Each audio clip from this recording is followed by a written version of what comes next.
But as you see, it's not even hot right now. Yeah, I know. I'm just hocking loogies. Look at that. If you do not want drool, do not get a Corso. So let's see. All right, people. Stan Smith from Iron Sharp K9, and we're going to be talking about the Cane Corso. And you have to say it that way. If not, people are going to say that you don't know anything about the Cane Corso. But we're from Texas, so we call it the Cane Corso. It is pronounced Cane.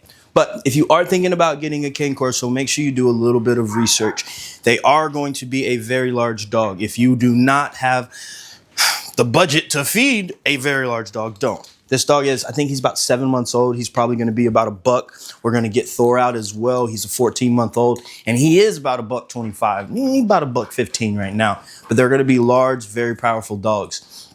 Another thing that you want to think about when you're working with them is they're not going to move and learn like a Malinois or a smaller dog. They are going to get very large. This dog is 7 months old, and a lot of people will be expecting him to be finished because he's a big dog. But you can see how much puppy he still has in him when we start working. So he's still goofy. He's still going to try to cheat. But especially with bigger dogs, I want to teach them how to use their back end. So I'm going to do a lot of circles and a lot of spins with the dog so he gets used to it. Because you all have seen those big goofy dogs. They don't even know how to move. So one thing I would do if you are getting a Corso is definitely teach them how to move. Another thing that I'm going to think about whenever I'm getting a Corso is a lot of socialization. And that doesn't mean taking them to a dog park and just having doggy daycare where they go and play and do whatever they want. No, it means taking them out. It means having structured time that you're showing them this is what I want you to do in different situations, exposing them to a lot of different things. One thing I do like doing is the pool of confidence. So the pool of confidence, as you can see, you want to get in here? Come here. Yeah, so he's not sure about it. So we're going to drop a couple of bottles in here. And this is to build the dog's confidence. Corsos are naturally defensive dogs, so they take everything very literal. So we're going to show him. I'm going to drop a treat in there. Yeah, go ahead. Yeah. So you're going to see him have to figure out if he puts a foot in there. Come on, get it. It's right here, boo-boos. Come on. Good. He touched the bottle, so I'm going to reward it. Good boy. You got to get it. Oh, come on. Yes. And as you see, this is the reason why we're doing it. We need him to get his confidence up. Good boy. It's okay, man. You can do it. You can do it. Come on. You can do it. Atta boy. Come on. Come on. You can do it. Yeah. So this is one thing that we would have to go back and work on with him to build his confidence. He's getting a little bit more. He's going to get rewarded a couple of times, but we want him to be comfortable enough to go in it. And in this situation, yes, I could drag him, I can pull him in, but that's not going to teach him to be confident. That's not going to build the confidence in the dog. You're actually going to have a dog who's going to be more shy and leery about things if you're forcing him to go through everything. So one thing we can also do, Zeus's owner just pulled up. One thing we can also do is get inside of the pool, and I'll give him just a little bit. Come on. So once he starts fighting, I'm not going to continue. Come on. Yes. Come on, Poopas. Come on, Poopas. Yes, sir. Yes, sir. Good boy. Free. Good boy. And as soon as he puts those feet in, we're going to let him know that he's doing the right thing. Good boy. And he's going to continue to build confidence. Got to answer this phone call, so we'll be right back. So now he's getting comfortable to the point where he's putting his front feet in. Come on. Yes. Good boy. Good boy. So then we're going to step out of it and see if we can get him to come all the way. Yes. Good boy, you did it. You did it. It slid. And you freaked out. But this is why we're doing it. The pool's going to make noises. In this case, it's going to slide. So we'll put it over here so he'll have a little bit more grip. And in a perfect world, he's going to be more.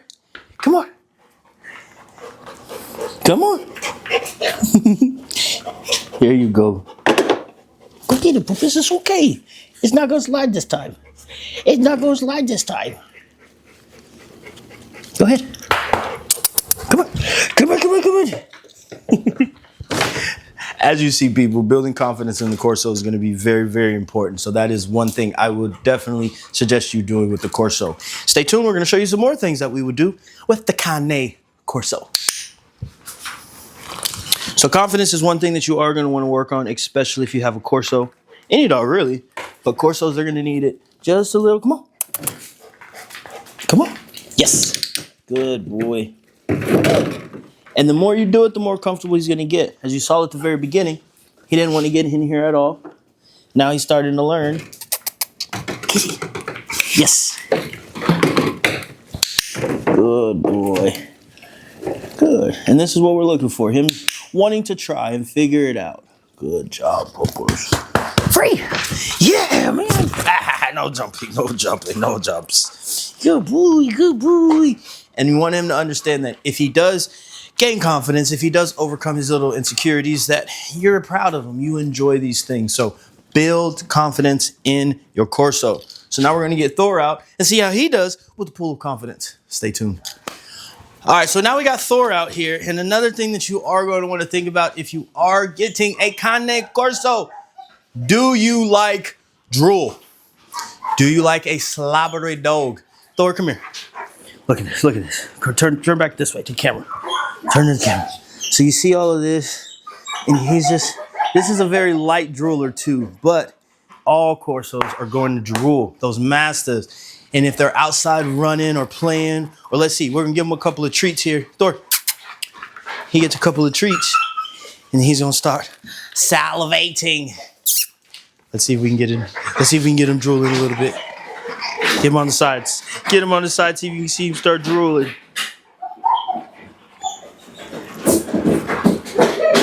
Oh, you see it? It's dripping. You see it? It's dripping. Oh man, free. So again, if you're getting a Corso, oh man, look at that.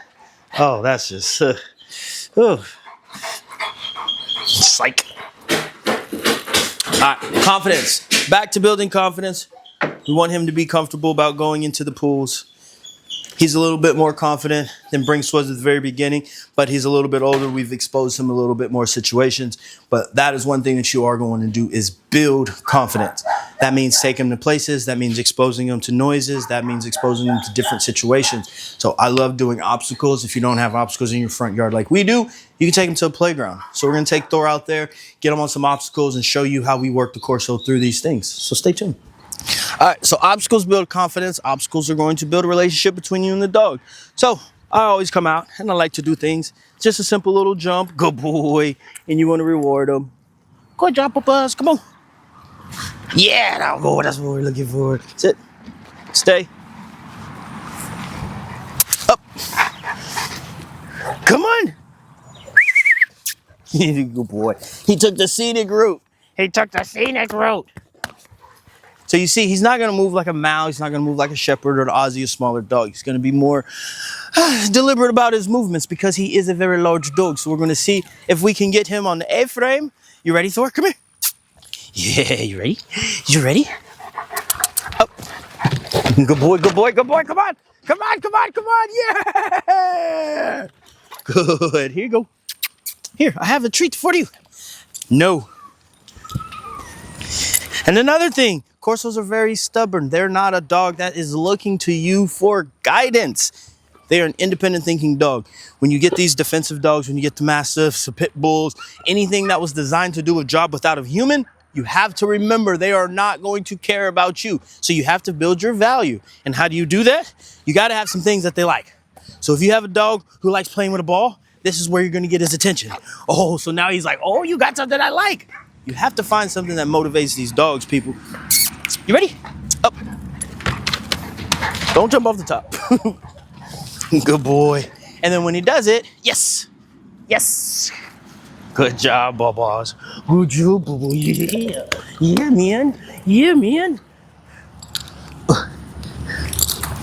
And another thing you want to think about, this is not a Corso-sized ball, but look at all that. Hold on. You're talking about the drool? Oh my God, it's burning, it's burning. But this is not a Corso-sized ball, so I am not going to give this to him because he may be able to swallow this. They do make extra large chunky balls. If you do have a large dog, get the larger ball. So we're going to put that up because we don't need you choking on nothing. So now we're going to see if we can get him on the bigger A-frame. Over here, come on, boy. Thor, down, good boy. Thor, up. Yes, sir. Come on, Bubba's. Yeah, that boy. Yeah. Woohoo. Good job. Can you go back? Can you go back? Can you go back? Up. Whoa, man. Good boy, Thorman. Yes. He's a good job. That's a good job. Obstacles are going to build confidence in the dog. You have to remember that the Corsos are not going to be as agile, as nimble. So we're going to show you how unnimble they can be. The catwalk is a very simple, hey, come here. The catwalk is a very simple obstacle. Come on. But you see with the bigger dogs, oh, okay. Okay, Thorman. He proved me wrong, people. I did not think he was going to be able to do that. You did it, Thor Bubbles. You did it, Thor Bubbles. See, I had expectations. I had no expectation that he's going to do it because I was thinking about him like a Malinois. I was comparing it to a Mal. See, I told y'all not to do that. But as you see, it's not even hot right now. Yeah, I know. I'm just hocking loogies. Look at that. If you do not want drool, do not get a Corso. So let's see how far we can push you then, Thorman. Up. Come on, easy. Yeah, no, this one's a little different, huh?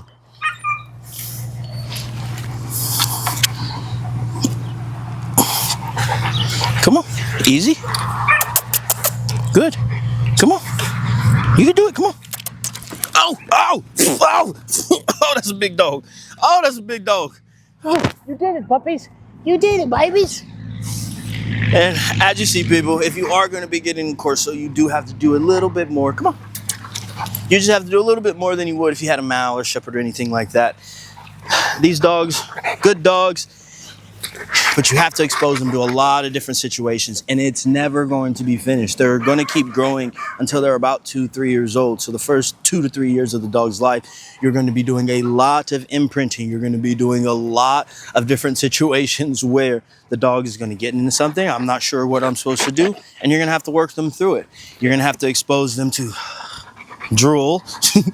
You're going to have to expose them to gunshots. You're going to have to expose them to storms, anything like that. Make sure you do get them around people, because if they're not around people, they're going to think everybody's a threat, and you don't want that. This dog is way too large to be thinking that everything is a threat.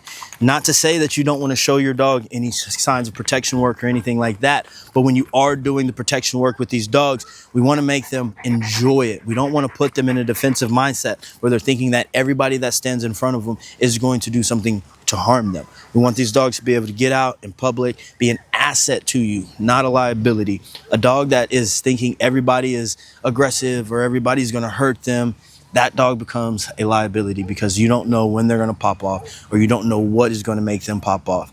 So if you are thinking about getting a Corso, people, first thing, do your research. Second thing, make sure you get them from a good breeder. We've worked with some good Corsos, and we've worked with some not good Corsos, let's just say that. And getting them from a good breeder, exposing them to a lot of stuff at a young age, it does all the difference. It's a world of difference than getting a dog. And sometimes you got to pay a little bit more. If you're looking for a Corso and somebody's like, hey, I got a $300 Corso, just say no. Just say no. I'm just going to save you, because you're going to end up spending a lot of time probably on the vet bills. He might bite somebody. He may be a piece of... Spend a little bit more money. Do some research. Talk to the breeders, ask them different questions, ask them how they do with storms, ask them how they do with people. Are they good with other dogs? Most of these dogs are going to have a little bit of resource guarding. So when you're feeding them when they're young, you want to make sure you're interacting with them. You want to make sure they're taking the food out of your hands, and you're not letting them get to the point where they can growl at you and you're going to just be like, oh my God, you can just do whatever. No. These dogs are not for a first-time dog owner. I would not say first-time dog owners get it. And it's not for somebody who's going to give a lot of leeway. And that doesn't mean that you got to be super-duper hard on them, but you can't let them get away with those little things, because if the dog knows, especially these blockheads, if they know they can get away with a little bit, they will take advantage of that. What is that saying? If you give them an inch, they'll take a mile. If you give them an inch, they definitely going to take a mile. But all in all, Corso, good dog. On a scale of 1 to 10, I'd probably say they're like a 6.5, just because I like a smaller dog. I like a dog who's going to be a little bit more nimble and quick. And this is just my rating, people. Some people may say Corsos are a 10 out of 10. And if you do think that, subscribe. Make sure you leave it in the comment section.